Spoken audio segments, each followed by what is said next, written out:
So I just finished reading The Queen's Fool by Philippa Gregory, and I didn't just finish reading, but I read it a while back ago. And I have to say, this woman has a gift, a legitimate gift. She can write books, putting a positive light on characters, on historical characters that I like, and still have me hate the book.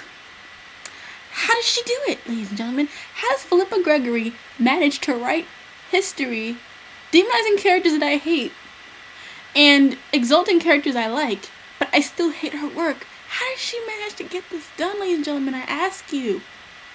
I mean, I have read The Queen's Fool. I've read The Other Boleyn Girl. I have read The Boleyn Inheritance. I have read The Constant Princess. I'm probably going to end up reading The Virgin Lover because I like to murder myself mentally. Because Philippa Gregory writes the most retarded history I've ever read in my life. I cannot take it. It's like in The Other Boleyn Girl.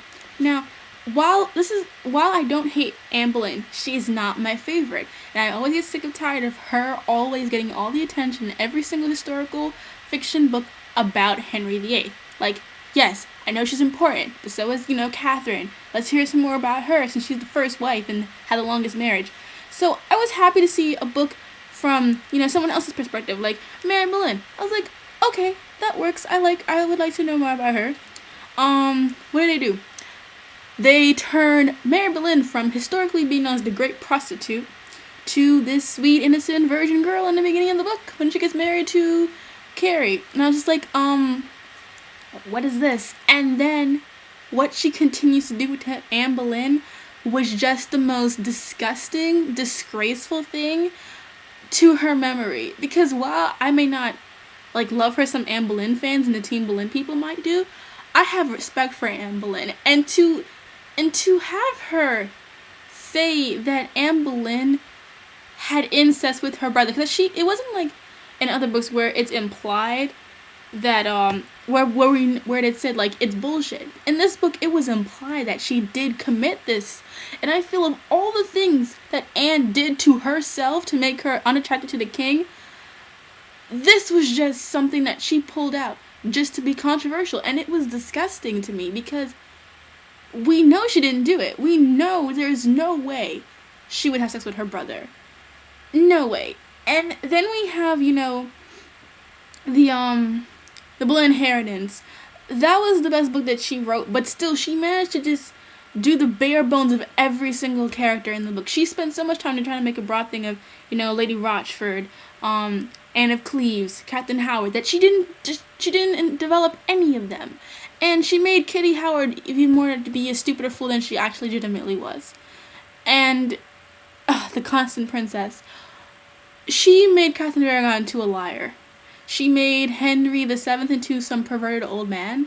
And she somehow made Ferdinand and Isabella tolerant of the Moors.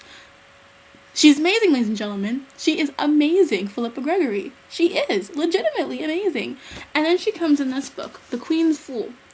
Now, the reason why I decided to read this book is because someone told me that in this book, she shows a positive side of Queen Mary I. I am one of those people who, I do not condone the burnings in any way, shape, or form. I do not think she was right for doing it at all. But I understand Mary Tudor, and I'm not saying I'm a fan of her, oh my god, Mary Tudor's the best queen ever, no.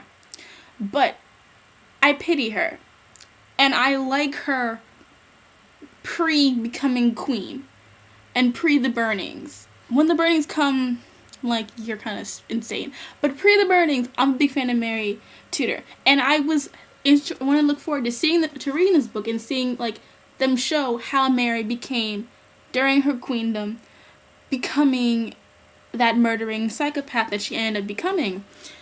And it was just done in a way that was first of all, this person in the book who's the narrator is an escaped Jew from the Inquisition that went on in Spain during Isabella and Ferdinand's reign, which would be Mary Tudor's grandparents. And yet she cares for Mary I. That makes absolutely no sense. Why would she condone Mary's burnings when she had to see her own mother get burned? And during the Spanish Inquisition, that made absolutely no sense to me. This girl cannot choose loyalty. She's loyal to Robert Dudley, who has his own agenda.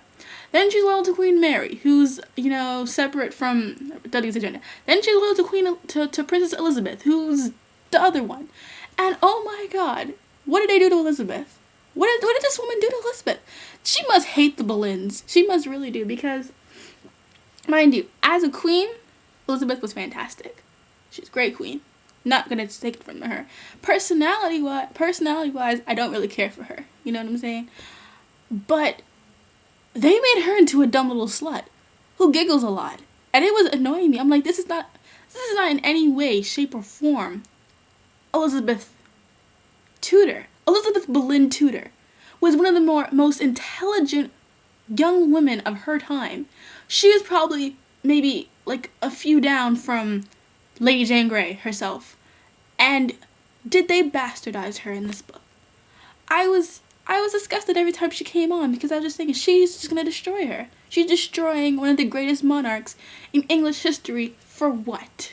Making her into saying that she had sex with Thomas Seymour willingly, that she seduced him, that she seduced Philip of Spain, Mary's husband.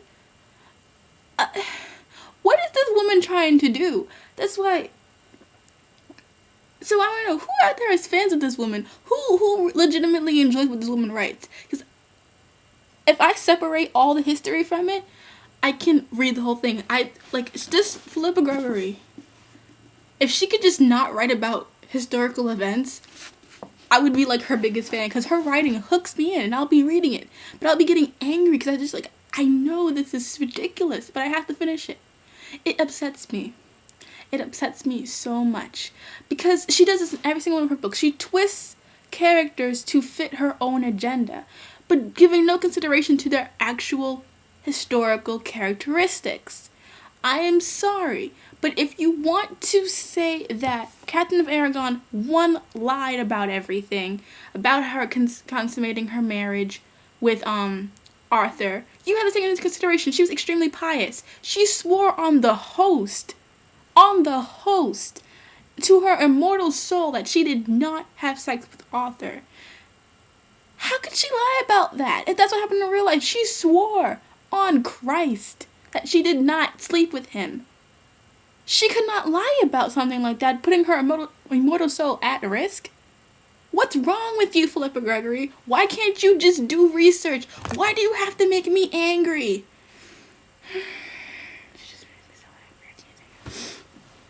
So, it's like, and she does these things where she talks about the Tudors twist history. Like you don't. Because all of a sudden, Mary Boleyn's an innocent virgin, instead of being the great prostitute. She does things to my brain that just shouldn't be done. And I have to ask, who out there likes her?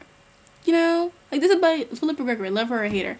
Does anyone of you love her? Legitimately, who knows their history, who knows the real facts, read these books and not get angry? Am I the only one who gets angry? Because I know the Boleyn faction, they were pissed off at the other Boleyn girl. They had all reason to. I mean, Anne on her own is pretty much bitchy. On her own, and y'all can't deny that, because she's bitchy, temperamental, and all grr. But that book took it to a whole new level. Aragon fans, the Constant Princess was like, it was terrible.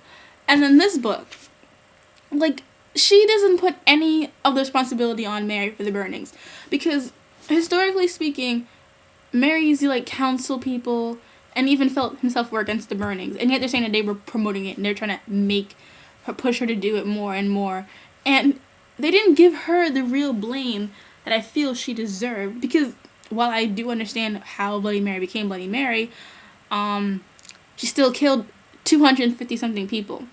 And that's one thing I gotta say. Everyone's saying that she killed hundreds of thousands of people.